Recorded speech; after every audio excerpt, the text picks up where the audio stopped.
Hello everyone, Paul Long here. We're going over the video series, How to Buy a Business Using an SBA Loan.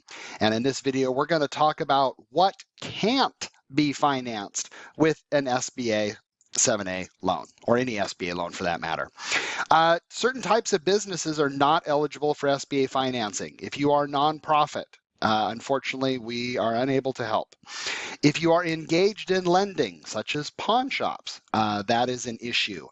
Again, banks and credit unions don't like competition, so you're not going to be borrowing money for that. Another thing is, for example, ATM businesses will finance the ATM, but we will not finance the cash that you put inside the ATM because that's considered it's not considered working capital. Businesses that are not small. U.S. Small Business Administration has what's called size standards, and running against your NACIS code, it determines based on how much of your annual sales for the past 3 years or how many employees you have. Got to admit, you got to be a pretty large business not to qualify for SBA lending. I've seen it happen, but for the most part, that's not an issue. Businesses located in a foreign country, that makes sense because we're the U.S. Small Business Administration. Anything that involves gambling. One thing that's important to know is, let's say, for example, you have a bar, and I look at your profit and loss, and I see that 50% of your revenue comes from the scratch tickets or the pull tabs revenue and fee and profit.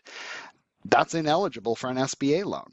Anything that's illegal, 502, marijuana related, that is unable to happen.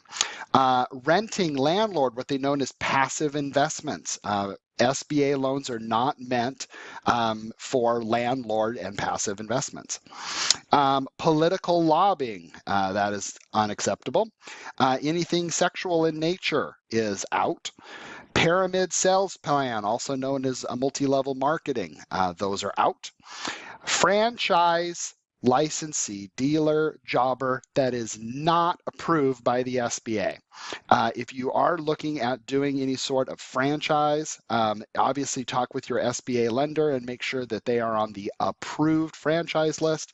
Again, I will be honest, most all franchises are on there, and there are some ways to get things added, so it's pretty rare that that's not the case, but it can happen.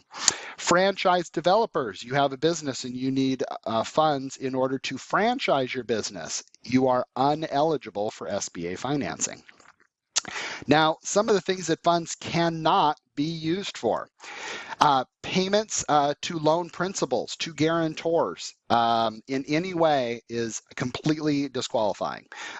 So maybe to reimburse for something, that could work, but for any sort of payment to the principal is absolutely not. Business relocation where there's a hardship to the leaseholder. You need to move your business, and that's going to cause an issue for the leaseholder. That could be an issue. I know that could be a gray area. Investments in real estate. We talked about that prior. It's not meant for landlords to, create their rental empire. Of course, anything illegal activities. And last but not least, because it gets so often across my desk, to pay delinquent payroll taxes or income taxes. The U.S. Small Business Administration will not look at an SBA loan to pay delinquent payroll or income taxes, regardless of the situation. So just be aware of that. Hopefully that helps some of the things that an SBA loan cannot finance in your business acquisition. You can also check out the other videos regarding this series at paultlong.com, and I'll see you on the next video.